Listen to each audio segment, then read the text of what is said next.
To do well in Jiu-Jitsu, you need to have some confidence. And some confidence in your ability to hang with a higher belt and to control your training partners. Whatever it is, you just need to have some confidence. And just by having a little bit of confidence can take you a long way. But don't have so much confidence that you become arrogant. So yes, you do need to have some sort of balance, but everyone needs a bit of confidence on the mat. Especially at the beginning when you only just started training. It's going to be hard to have any confidence because you're getting bashed a lot of times. And more often than not, it's actually quite discouraging, especially at the beginning. So why is confidence so important in Jiu-Jitsu? It's like what John Danaher said about Giancarlo. Except what John Danaher said in this clip, it's about fear instead of confidence. But realistically speaking, if you're confident, you will have less fear of your training partner.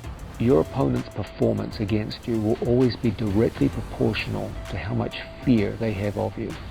If they don't fear you, they will use 100% of their arsenal against you. But if they fear you, they will pull back with many of their techniques, and they will fight you with a substantially lower percentage of their arsenal out of fear for the consequences of screwing up when they fight against you. Also, if you haven't seen this 55-minute documentary about Giancarlo Bodani becoming dangerous, you have to watch it. It's a really good documentary about this guy who made his debut in ADCC 2022. The craziest thing about this clip is that it's so true, because just by having a little bit of confidence, you have a little bit of less fear. And like what John Danaher said, with less fear, you'll be able to use way more techniques in your arsenal. So how do you really build confidence on the mat? So realistically, you're going to have 3 types of roles on the mat. You're going to be rolling with people at lower belt, someone around your level, and someone at a much higher belt. And with each of these roles, you need to have different expectations and have different goals. So if you're rolling a lower belt, what should you be thinking of? Most people will say you just need to sub lower belts. Well, really, you don't have to sub every time you roll with a lower belt. So what I normally do when I do roll with a lower belt, I do tend to go for control and advancing to better positions. So I'll go for side control, and then I'll go to mount, and then I'll go to back. And in each of these positions, I will hold, control, then move on to the next position, hold and control until I get to the back. And if at any point I lose control and they try to escape, I will try to hold on to them, control, and then move on to the next position. I will control the pace when I'm rolling with lower belts, so I won't let them take the full control of the whole entire round.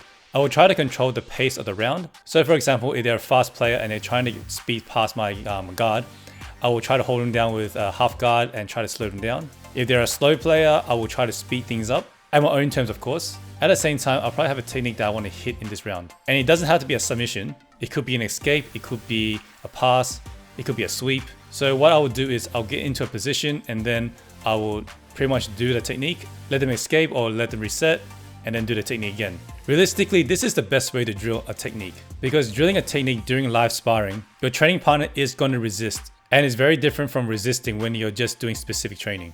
And once you've built enough confidence with some of your new techniques and some of the techniques that you've been working on, you can work up the ranks, like trying them on people about your same level, and then eventually trying it on higher belts. Because just to get good at one technique, there's a lot of details that you need to pin down before you can actually try it on higher belts. So rolling with lower belts is a really good way to build confidence.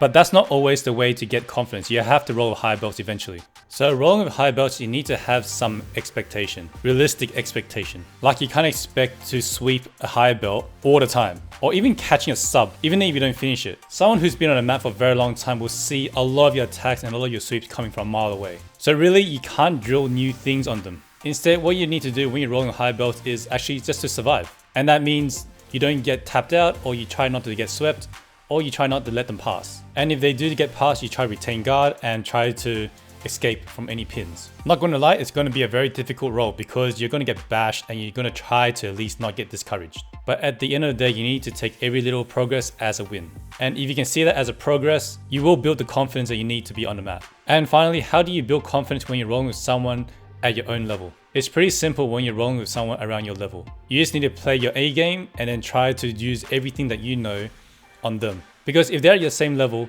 you can still catch them in subs and they can catch you in subs. So it's a really even match. But of course, there's lots of variables when you're talking about someone that's evenly matched with you. You're talking about someone around the same age, the same weight, and around your same level. And it's actually quite difficult to find someone that is that evenly matched with you. So you do need to put this into consideration. And of course, talking about building confidence, if there is a technique that you can't do on a heavier person, try it on someone lighter first and then work your way up to the person who's a little bit heavier than you. And of course, you don't want to muscle your way into everything. I mean, there are some techniques where you do need to muscle, but try to use a little bit less muscle and more technique in it. At the end of the day, the method of building your confidence is to try new techniques with someone at a lower level or someone that is lighter than you. and then work your way up to someone around your level and then beyond. Because like I said before, it's actually really hard to try to do a technique on, just say, on a purple belt when you're a white belt. A purple belt that has been training for 4 years or 5 years is not going to let you submit them. Hell, it's going to be difficult to even pass a guard. And if you do pass a guard, it's probably because it let you. So don't go all crazy and tell everyone that you pass a purple belt's guard or even try and submit them. Because honestly, a purple belt will not let that happen at all. Anyways, that's it from me. So if you do lack confidence on the mat, I hope this was helpful and allow you to think of a way to, I guess, get more confidence on the mat and train jiu-jitsu and not get discouraged from all the losses that you have on the mats. Thank you for tuning in, and I'll see you in the next one.